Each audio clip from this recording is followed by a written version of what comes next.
Today news. ఇవాళ PDSU ఆధ్వర్యంలో విద్యార్థుల మహాధరణ ప్రదర్శన జరుగుతుంది.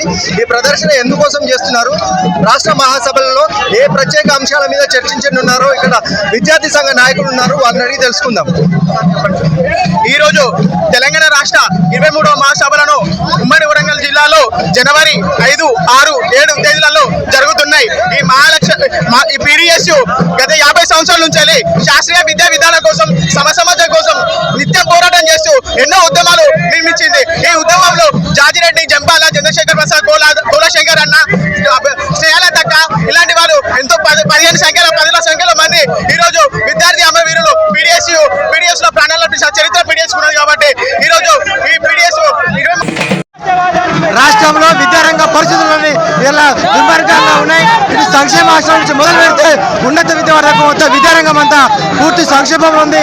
ఈ విద్యారంగ సమస్యల పైన పీడిఎస్ విద్యార్థి సంఘం, కూల సంఘం ఈ మహాసభలో చర్చించుకొని భవిష్యత్తు కార్యక్రమాన్ని తీసుకోబోతున్నది. విద్యారంగ సమస్యల పరిష్కారం కోసం పోరాటాన్ని రూపొందించుకోబోతున్నాం. అంతేకాకుండా ఈరోజు ఫెడరల్ విధానానికి వ్యతిరేకంగా న్యూ ఎడ్యుకేషన్ పాలసీని కేంద్ర ప్రభుత్వం తీసుకొచ్చింది, వాటికి వ్యతిరేకంగా కూడా ఉద్యమించబోతా ఉన్నాం. అంతేకాదు ప్రపంచవ్యాప్తంగా ప్రపంచ పోలీసుగా వ్యవహరిస్తున్నటువంటి అమెరికా సామ్రాజ్యవాదం ఈరోజు ట్రంప్ ఏదైతే వచ్చాడో, ట్రంప్ వచ్చిన కాడ నుంచి అటు పాలస్తీన్ పైన కావచ్చు, ఈరోజు వెనిజులా పైన కావచ్చు, ఇట్లా ప్రపంచవ్యాప్తంగా ఆయన చమురు సరుకుల్ని అమ్ముకోవడం కోసం, ఆయన వ్యాపార విస్తరణ కోసం అడ్డొచ్చినటువంటి దేశాలను ఈరోజు నీలమట్టం చేయడం కోసం పూనుకుంటున్నాడు. దేశ అధినేతల్ని ఈరోజు కిడ్నాప్ చేయడం అంటే ఇంతకన్నా దుర్మార్గం మరొకటి లేదు. కాబట్టి ఇవన్నిటిని ప్రపంచ స్థాయి నుంచి ఈరోజు రాష్ట్ర స్థాయి వరకు ఉన్నటువంటి అనేక సమస్యల మహాసభలు వరంగల్ జరుపుకుంటున్నాయి. ఈ మహాసభ యొక్క ముఖ్య కారణం ఏంటంటే ఈరోజు బీజేపీ ప్రభుత్వం విద్యను కాషాయీకరణ చేయడానికి ఈరోజు న్యూ ఎడ్యుకేషన్ పాలసీ 2020ని తీసుకొచ్చి ఈరోజు విద్యను ప్రైవేట్ పరం చేస్తుంది, విద్యలో కాషాయంతుంది. ఈరోజు శాస్త్రీయ విద్యా విధానం కోసం మనం కొట్లాడుతుంటే ఈరోజు మూఢనమ్మకాలను విద్యలో ప్రవేశపెట్టి ఈరోజు బీజేపీ ప్రభుత్వం ఒక మత విలాసాలకు నిలయంగా ఈరోజు భారతదేశాన్ని విశ్వవిద్యాలయాలు మారుస్తుంది. ఇవన్నీ తిప్పికొట్టడానికి.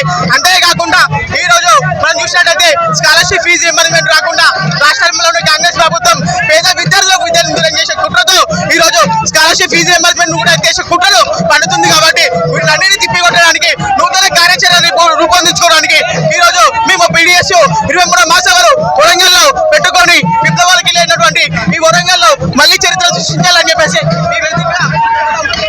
ఈ వేదిక ఉద్యమాల కిల్లా కాబట్టి వేదిక ఉద్యమాలు చేయాలని చెప్పేసి మేము ఈరోజు ఇక్కడ నిర్వహించుకోవడం జరుగుతుంది. నా పేరు Marimesh, district secretary. PDS district secretary. So ఇవాటి కార్యక్రమంలో ఎందరు విద్యార్థులు పాల్గొన్నారు, ఎవరు ముఖ్యమైనటువంటి నాయకులు పాల్గొన్నారు? ఈరోజు ఈ కార్యక్రమంలో ఒక 4000 మంది విద్యార్థులు విద్యార్థి పరిషత్లో పాల్గొన్నారు. ఈరోజు మన ఆర్ నారాయణమూర్తి గారు కానీ, పిఎస్ అన్న కానీ, ఈరోజు సందక్క కానీ, ఈరోజు అన్నక్క కాకుండా విద్యార్థి మేధావులు అందరూ ఈరోజు ఇలా వక్తలుగా ఉన్నారు. కాబట్టి ఇదంతా విజయవంతం చేయాలని చెప్పేసి ఈ యొక్క పాల్గొంటున్నటువంటి ప్రతి విద్యార్థికి ధన్యవాదాలు చెల్లిస్తున్నాం. సో అదండి, మనతో పాటు ఉన్నటువంటి విద్యార్థి సంఘ నాయకులతో మాట్లాడినప్పుడు వారు చెప్పే విషయం ఏంటంటే విద్యా కాషాయీకరణ, మూఢనమ్మకాల వ్యాప్తిగా ఇప్పుడు ప్రస్తుతం కేంద్ర ప్రభుత్వం ప్రవేశపెట్టిన విద్యా విధానం ఉంది. వైజ్ఞానిక పరంగా శాస్త్రీయ విద్యా విధానం కావాలని విద్యార్థి నాయకులు అంటున్నారు. కెమెరామెన్ శ్రీనివాస్తో Venkat, today news. Thank you.